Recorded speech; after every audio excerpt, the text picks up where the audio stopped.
2001, a group of friends were hanging out at the high school football field. It was late at night, summertime, and the friends were on the bleachers under the grandstands. It was a fun day. They told jokes, talked about sports, and planned the next day's activities. The group was carrying on when they heard a sound coming from the bleachers directly across from them. It was a distinctive sound, coming from the newly finished aluminum bleachers that replaced the old rotting wood. The moon was bright, and visibility was excellent. One of the friends yelled, "What in the hell is that?" Something was standing directly in the middle of the visitor side bleachers, right at midfield.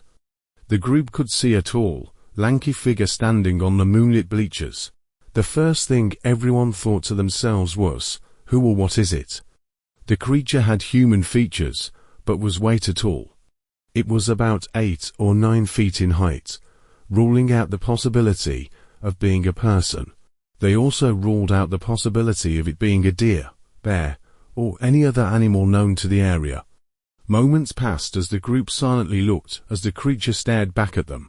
Some group members stayed dead silent from shock, while others started yelling from panic and fear. As they watched carefully, the very tall and thin human-like creature jumped from the bleachers to the track. They heard it land, hitting the small stones that were lined around the football field.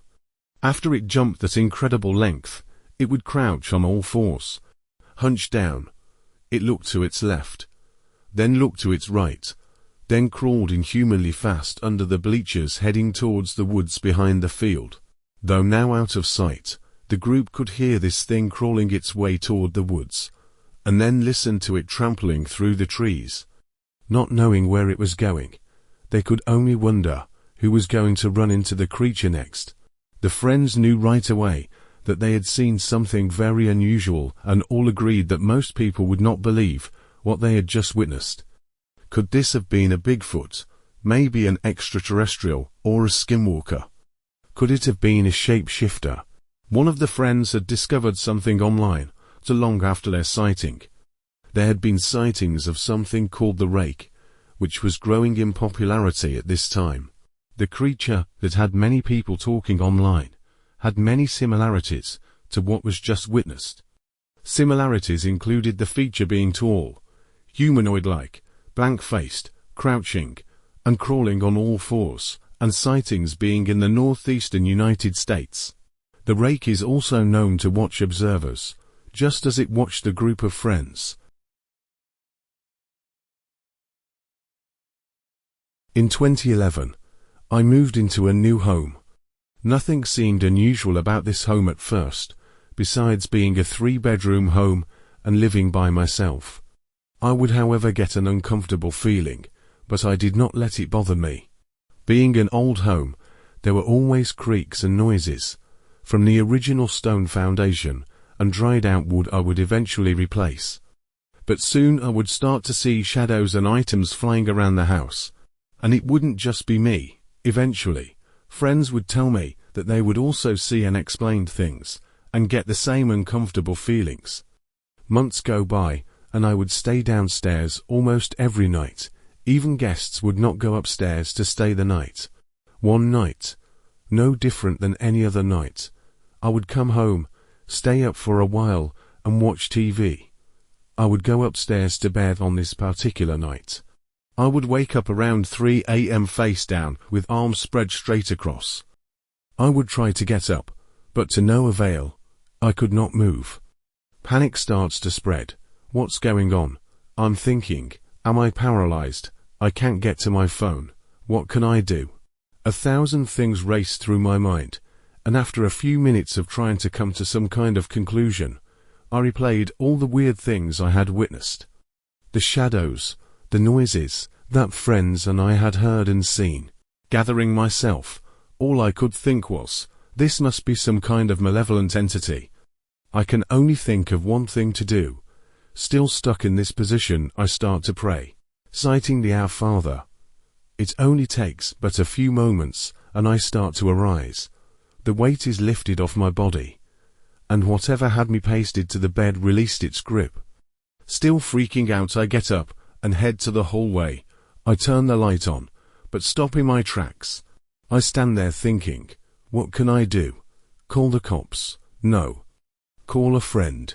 No. It's the middle of the night. Who would believe me? What would I tell them? So calmly and collectively, I just walked back to bed, thinking everything would be okay. God is with me.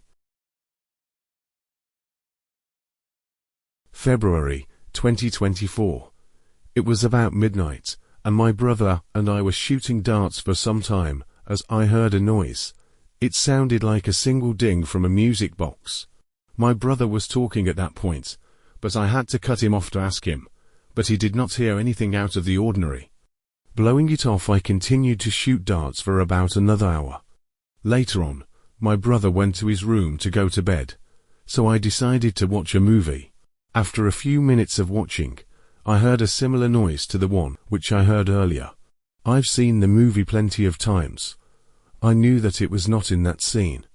Just to make sure, I stopped the movie, wanting to rewind to see if it would happen again. I start to rewind.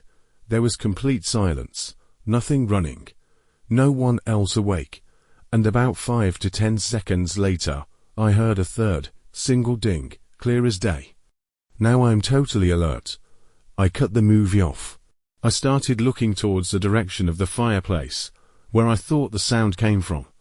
After a few seconds, and almost soiling myself, a wave of calm came over me. The calm quickly turned into a sense of euphoria. It felt like I was having some kind of out-of-body experience. I've never felt this before, nor after. To say it was unexpected would be an understatement. I started to feel some kind of presence was upon me, a positive presence. My arm hair stood straight up, and goosebumps covered my body. I was almost positive that there was a spirit with me. Thinking quickly, I knew I had my dowsing rods with me, so I would retrieve them and proceed to ask questions to see what, or who I was dealing with. I also noticed that the room had gotten much cooler in a short period of time. I had the heat at a comfortable 72, and now it somehow dropped to 65. When I first started asking questions, my dowsing rods were all over the place. I could not control them. It would take a little bit to contain my nervousness and excitement. Once I gained my composure, I started to ask my questions. After several minutes of questioning, I would narrow it down and figure out that there were two spirits there with me.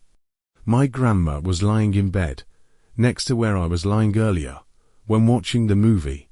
The other was my father. He would be walking back and forth on the other side of the room. My dowsing rods would follow his path when I'd be trying to figure out his position. My grandma's position would stay constant throughout, on the right side of the bed. Continuing questioning, I could see my dad's spirit would get annoyed with certain things. Every time I would do, or say something that would annoy him, the lights that were on at the time would flicker. These were very specific things that I know he would get annoyed with. It would be close to 40 minutes of questioning when the interaction ended, but it stays in the back of my mind. Could it have been a malevolent spirit screwing with me? Still to this day I question myself on this experience. Either way, it was an experience I will never forget. And the sounds I heard at the beginning of the story, I later found out there is a piece sitting on the mantel above the fireplace that does wind up and play music. The top is a white-tailed deer, a buck. Underneath the buck is a circular base with, I'd say, between 5 and 8 mirrors covering the whole diameter. No one has ever heard a sound from it without being wound, before or after this incident.